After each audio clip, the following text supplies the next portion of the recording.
For more on reaction in Washington, though, let's turn to our congressional correspondent, Nancy Cordes, and our chief White House correspondent, Major Garrett. So, Nancy, let's start with you. How much of a challenge does the administration face from the Hill? Well, when you hear a Democrat like Bob Menendez damning with faint praise, saying maybe this is the best bad deal we could get, he still doesn't know, you can see that they've really got an uphill battle here on Capitol Hill. The Republican reaction ranges today from deep skepticism to outright hostility to this deal. Republican leaders calling the deal unacceptable, dangerous, based on childlike optimism. They really feel that Iran is being handed the keys to the castle here, that they will see a multi-billion-dollar infusion into their economy when these sanctions are lifted, and they're going to be able to keep a lot of their nuclear material. So the question now is, can the administration change any minds over the next 60 days before Congress will vote either to approve of the deal or to disapprove? So, Major, you heard Nancy just say what a lot of Republicans there on the Hill are thinking. It sounds like it's an uphill battle for the president. What are the expectations there at the White House? A lot of work to be done, it sounds like.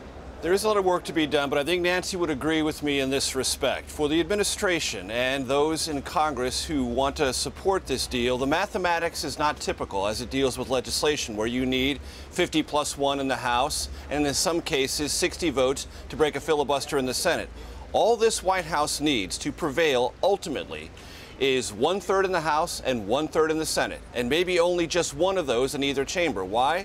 Because if this really goes to a significant legislative confrontation and the president vetoes a resolution of disapproval from Congress, which would be the only vehicle Congress would have to stop this, it would take a 2/3 majority in both chambers to override the president. I can tell you right now, the White House believes it can find the 34 votes it needs to stop that in the United States Senate. So that's the legislative view from the White House. Let me just get to a couple of specifics because a lot of issues were raised. And this question about the arms embargo lifting is very significant because for the longest time, this White House said that was not a discussable item on the agenda. It became a discussable item and one that was negotiated and resolved in the very last hours of this, and Secretary of State Kerry indicated why. The United States' other negotiating partners came down essentially on the side of Iran and saying these arms embargoes have to be lifted at some point. So a number was decided upon. 5 years for conventional arms, 8 years for ballistic missile technology. Again, that's not where the White House started. Those issues weren't even supposed to be part of this negotiation, and that they are now part of this deal will complicate matters on Capitol Hill. But, Major, if the president can't get the majority of support on the Hill, what kind of message does that send the rest of the world? Well, for the president and for this deal, I will tell you bluntly, they don't care. This is a legislative arrangement that the White House worked out by signing this legislation that Congress put together. And the only way Congress can stop this is a resolution of disapproval. The president under our system has the right to veto that, and then they have to override that veto. That's the only mechanism by which this thing is fundamentally stopped. And the sharp minds on Capitol Hill understand that. They have as much difficulty assembling those 2/3 majorities as the White House will have assembling a 1/3 plus 1 in the Senate or House to stop it.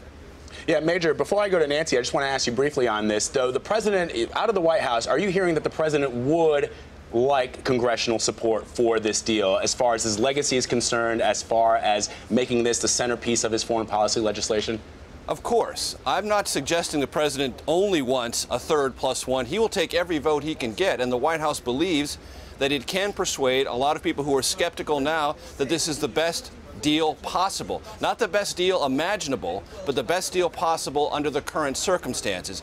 The administration will also argue, as the soundbite from the president earlier indicated, that if you kill this deal, you march the United States toward two unenviable outcomes. Iran is more empowered and closer to a nuclear weapon, and the likelihood the United States and or Israel or one or the other will have to militarily intervene, creating another tinderbox of conflict in the Middle East. The White House will argue neither one of those outcomes are better than this one. You may not love every aspect of this deal, but it's better than any other conceivable alternative. Nancy, let me turn to you now. It wasn't just people on Capitol Hill reacting to the Iran deal today. Hillary Clinton spoke out about it earlier. Let's take a listen to what she had to say. This agreement will have to be enforced vigorously, relentlessly. We have in the agreement the access for inspections and the transparency that was absolutely necessary. But we have to treat this as an ongoing enforcement effort, which I certainly strongly support, and as president would be absolutely devoted to ensuring that the agreement is followed. So, Nancy, it sounds like Secretary Clinton had to sort of tiptoe through that answer. How is this expected to play out on the 2016 campaign trail? Well, interestingly, you know, I would describe her reaction as sort of cautious support of the deal, making her one of the most supportive people that we've heard here on Capitol Hill today. She's out there meeting with a bunch of congressional Democrats here on Capitol Hill all day long. But Republicans are weighing in, and as you know, there are about a dozen and a half of them running for president, and they are universally negative. And not only are they bashing the deal, but they're also saying that if they were president, they would work to unwind it.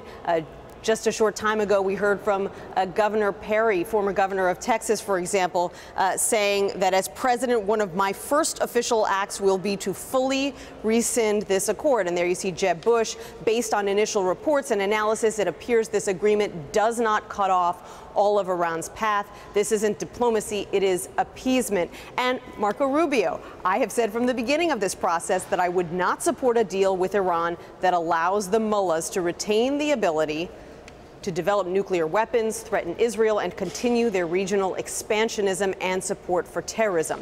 Based on what we know now, thus far, I believe that this deal undermines our national security. Yeah, Nancy, I suspect also, turning back to Hillary Clinton, that, you know, when she was candidate Clinton back in 2008 and candidate Obama, he said very clearly, even early on, that he would have a discussion with Iran if that were at all possible. She seemed to be against it back then. That could be something they slam her on the trail this time around.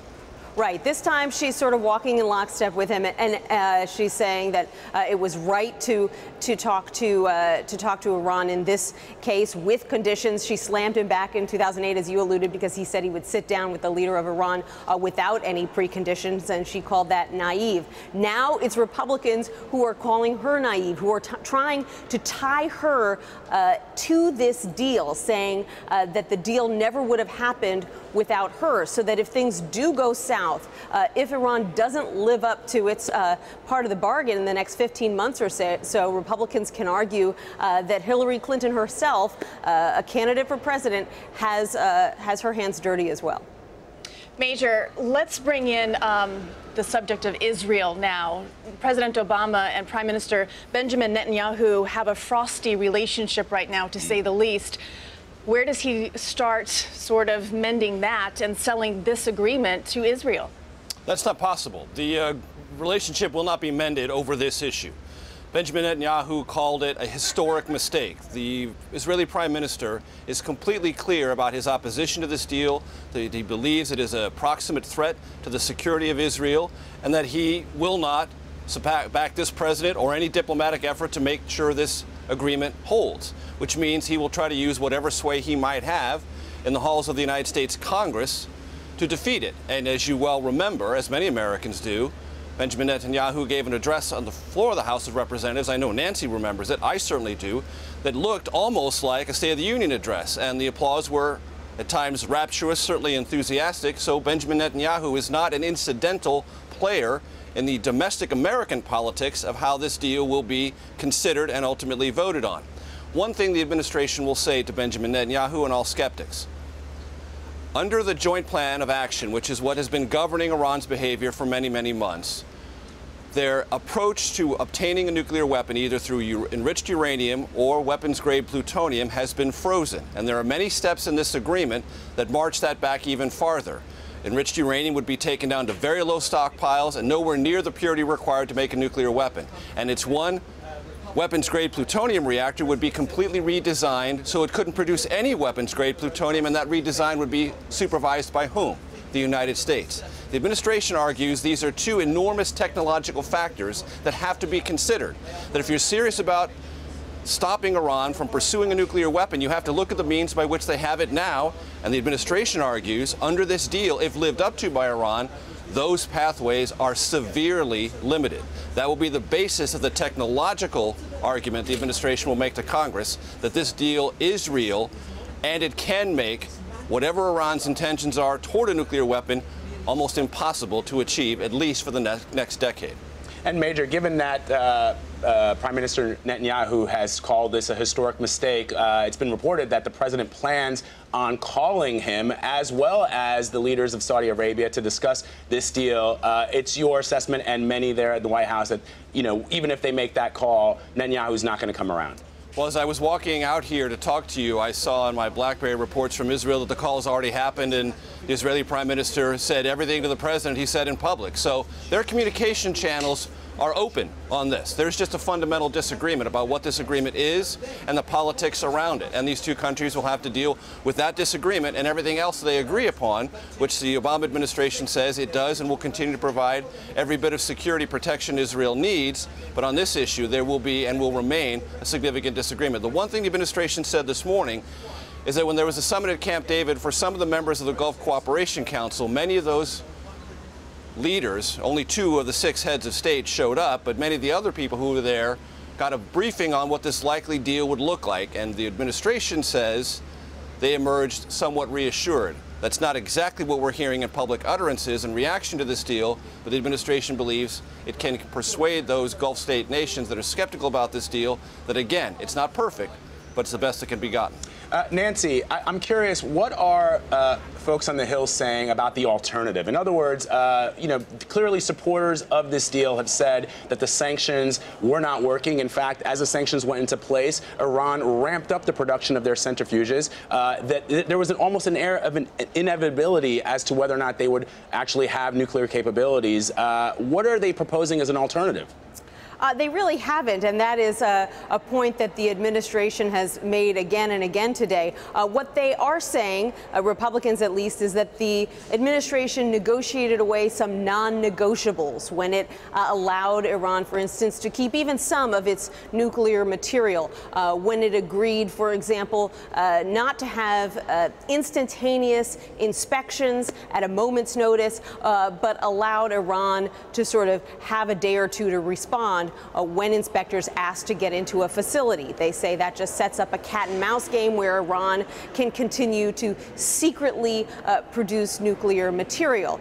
So Republicans say that there was a better deal that could have been gotten. And frankly, that gets back to the fact that Republicans have a deep distrust in this administration. I probably don't have to tell you that, but they don't trust this administration to negotiate well.